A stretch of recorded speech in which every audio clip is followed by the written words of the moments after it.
Hello guys, स्वागत है आपका हमारी सीरीज डेटा स्ट्रक्चर में, जहां पर दोस्तों हम डिस्कस कर रहे हैं बाइनरी ट्री। प्रीवियस लेक्चर में दोस्तों हमने बाइनरी ट्री का इंट्रोडक्शन डिस्कस कर लिया था, उससे रिलेटेड कुछ प्रॉपर्टीज भी डिस्कस कर ली थी। आज दोस्तों हम डिस्कस करेंगे बाइनरी ट्री का एक टाइप जो है क्या, कंप्लीट बाइनरी ट्री। चलिए दोस्तों स्टार्ट करते हैं आज का लेक्चर। तो दोस्तों कंप्लीट बाइनरी ट्री क्या होता है? तो दोस्तों कंप्लीट बाइनरी ट्री मतलब basically obviously type of binary tree है। मतलब ये बाइनरी ट्री तो हो गई, मतलब इसके हर एक नोड में जो मैक्सिमम चाइल्ड है वो कितने होंगे? वो होंगे हमारे कितने? 2। या फिर मैं ये कहूं कि चाइल्ड जो होंगे वो कितने होंगे? वो 0 से लेके 2 के बीच में होंगे किसी भी नोड के। तो पहली प्रॉपर्टी हो गई। अब बात करते हैं कि एक्चुअल में ये कंप्लीट बाइनरी ट्री बनता कैसे। तो बेसिकली दोस्तों ऐसा बाइनरी ट्री जिसका हर एक लेवल जो है वो प्रॉपर फिल्ड हो, सिर्फ लास्ट लेवल को छोड़ के। लास्ट लेवल आपका फिल हो भी सकता है और नहीं भी, वहां पर आपके पास क्या है, ऑप्शन है। लेकिन याद रखना, जो लास्ट लेवल होगा उसमें एंट्री कहां से होगी? उसमें एंट्री होगी कहां? लेफ्ट से आपका जो डेटा है वो फिल होना स्टार्ट होगा राइट हैंड साइड पे। तो ऐसा ट्री दोस्तों हमारा क्या है, कंप्लीट बाइनरी ट्री। जैसे कि आप ये देखिए, इसमें टोटल लेवल कितने हैं दोस्तों? 0, 1 और 2। तो देखो 0 लेवल पूरा फिल है, सेकेंड लेवल, फर्स्ट लेवल भी पूरा फिल है। सेकेंड लेवल जो कि लास्ट लेवल है वो फिल हो भी सकता है और नहीं भी। पर एक चीज याद रखना कि जो एंट्री होगी वो कहां से स्टार्ट होगी? Left hand side. मतलब पहले ये डी आया होगा, फिर क्या आया होगा? फिर ई आया होगा। जैसे मैं एक और यहां पर एग्जांपल के लिए अब आपके सामने बना के दिखाता हूं तो आप समझिएगा। जैसे ये ए, फिर कहां आएगा एंट्री? फिर याद रखना एंट्री हमेशा कहां आएगी? लेफ्ट में आएगी, बी। फिर एंट्री कहां आएगी? फिर राइट में आएगी, सी। अब चूंकि ये फिल हो चुका है तो अब लेफ्ट में किसके जाएंगे? बी के लेफ्ट में जाएंगे, याद रखना। तो ये डी, फिर कहां आएगी? बी के ही राइट में ई। अब बी का फिल हो चुका है तो हम सी के लेफ्ट में जाएंगे, एफ, और सी के राइट में जी। अब दोस्तों अगर मुझे नया नोड इंसर्ट करना होगा, चूंकि कंप्लीट बाइनरी ट्री है तो कहां इंसर्ट होगा? डी के लेफ्ट में, एच। तो दोस्तों ऐसा बाइनरी ट्री हमारा क्या है, कंप्लीट बाइनरी ट्री है। जरूरी नहीं कि लास्ट लेवल जो है वो प्रॉपर फिल हो, लेकिन एंट्री जो है वो कहां से होनी चाहिए? लेफ्ट से। अब अगर मुझे नया नोड इंसर्ट करना होगा इसमें, चूंकि कंप्लीट बाइनरी ट्री है तो कहां इंसर्ट होगा? डी के राइट में, क्योंकि लेफ्ट इसका फिल चुका है तो राइट में, ये आई। अब अगर दोस्तों सपोज जे नया नोड है और मुझे उसे इंसर्ट करना है तो वो कहां आएगा? वो ई के लेफ्ट में आएगा। के मुझे इंसर्ट करना है तो वो कहां होगा? वो मैंने अगर यहां कर दिया, जी के यहां पे लेफ्ट में, तो अब ये दोस्तों बाइनरी ट्री नहीं रह गया। क्यों? क्योंकि इसमें जो है बिटवीन 2 नोड गैप आ गया। ये देखिए जे के बाद यहां पे एक नोड की जगह खाली छूट गई, एक ये छूट गई और एक छूट गई। तो एक भी नोड की अगर स्पेस रह जाती है ट्री में तो वो ट्री हमारा फिर कंप्लीट बाइनरी ट्री नहीं हो सकता। अब देखिए ये जो के है, ये के कहां आना चाहिए था? ये ई के राइट में आना चाहिए था, पर मैंने ये यहां लगा दिया तो ये बिगड़ गया। पर अगर मैं इसको नहीं इंसर्ट करता तो अब ये क्या है, कंप्लीट बाइनरी ट्री है। तो दोस्तों याद रखना, ऐसा ट्री जो पहले तो बाइनरी ट्री हो, सेकेंड थिंग फिल कहां से हो रहा हो? लेफ्ट टू राइट फिल हो रहा हो, तो ऐसे ट्री को हम क्या बोलते हैं? कंप्लीटली बाइनरी ट्री बोलते हैं। उसमें किसी बिटवीन 2 नोड गैप नहीं आना चाहिए। मतलब ऐसा नहीं हो सकता कि आप किसी एक नोड के किसी चाइल्ड को स्किप करके किसी दूसरे नोड के चाइल्ड में इंसर्ट कर दो। तो दोस्तों ये हमारा क्या होता है? कंप्लीट बाइनरी ट्री होता है।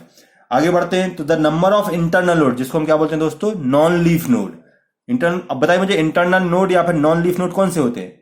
वो नोड जिनका एटलीस्ट कम से कम एक चाइल्ड हो। जैसे इस ट्री की बात करो तो ए एक नॉन लीफ नोड है या इंटरनल नोड है, बी एक इंटरनल नोड है, ये 2 ही इंटरनल नोड है। सी उसका कोई चाइल्ड नहीं है तो वो लीफ नोड कहलाएगा, ई भी लीफ नोड कहलाएगा और डी भी लीफ नोड कहलाएगा। तो मैं अगर यहां पे बात करूं दोस्तों तो इंटरनल नोड कौन से हो जाएंगे? हो जाएंगे ए और बी। और लीफ कौन से हो जाएंगे दोस्तों? लीफ हो जाएंगे हमारा डी, ई और सी। तो दोस्तों क्या बोल रहा हूं मैं? The number of internal nodes in a complete binary tree. किसी कंप्लीट बाइनरी ट्री की अगर मैं के अंदर पूछूं कि टोटल इंटरनल नोड कितने हैं या फिर टोटल नॉन लीफ नोड कितने हैं, तो वो कितने होते हैं? वो होते हैं floor of n divided by 2, where n is total number of node. अब दोस्तों बात करते हैं फ्लोर क्या होता है। तो फ्लोर का मतलब क्या होता है दोस्तों? तो फ्लोर पॉइंट की वैल्यू को पॉइंट की वैल्यू को इंटीजर में कन्वर्ट करने के लिए हमारी एक प्रोसेस होती है। मतलब अगर मैंने ऐसे लिख दिया फ्लोर 5.2 तो इसका मतलब क्या है? इसका मतलब 5 है। मैंने लिख दिया फ्लोर 5.9 तो इसका मतलब भी क्या है दोस्तों? 5 है। ये क्या करता है? ये पॉइंट की वैल्यू को रिमूव कर देता है और 5 और उसकी इंटीजर वैल्यू को लेता है। या फिर मैं ये कह सकता हूं कि लीस्ट वैल्यू को लेता है। तो 5.9 की लीस्ट वैल्यू क्या होगी? लीस्ट इंटीजर क्या होगा? 5 होगा। मैंने क्या लिखा? फ्लोर ऑफ 9.2 तो 9.2 का लीस्ट इंटीजर क्या होगा दोस्तों? 9 होगा। तो वो क्या लेगा? 9 को लेगा। तो ये हमारा फ्लोर होता है।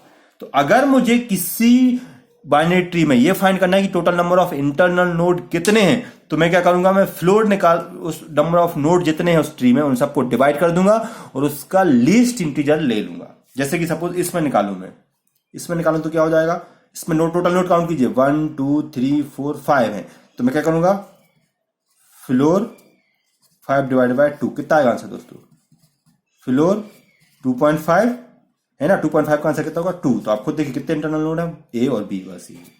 इसमें निकालूं तो दोस्तों अब इसमें आप ये सोच लीजिए ये नहीं है, तब ये कंप्लीट बाइनरी ट्री बनेगा, है ना, तो ये नहीं है।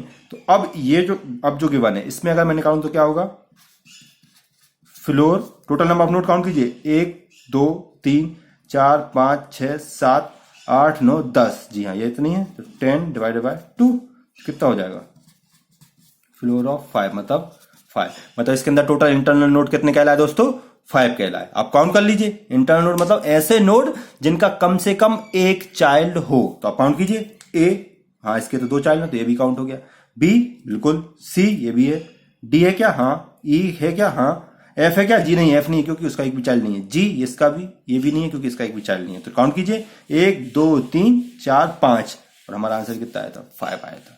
तो दोस्तों कंप्लीट बाइनरी ट्री में अगर मुझे total number of internal node निकालने हो तो आप क्या कीजिए, आप total number of node count कीजिए और उनको डिवाइड कर दीजिए 2 से और उसकी फ्लोर वैल्यू को आप ले लीजिए, तो वो क्या होते हैं, टोटल नंबर ऑफ इंटरनल या फिर total number of non leaf node होते हैं उस बाइनरी ट्री में।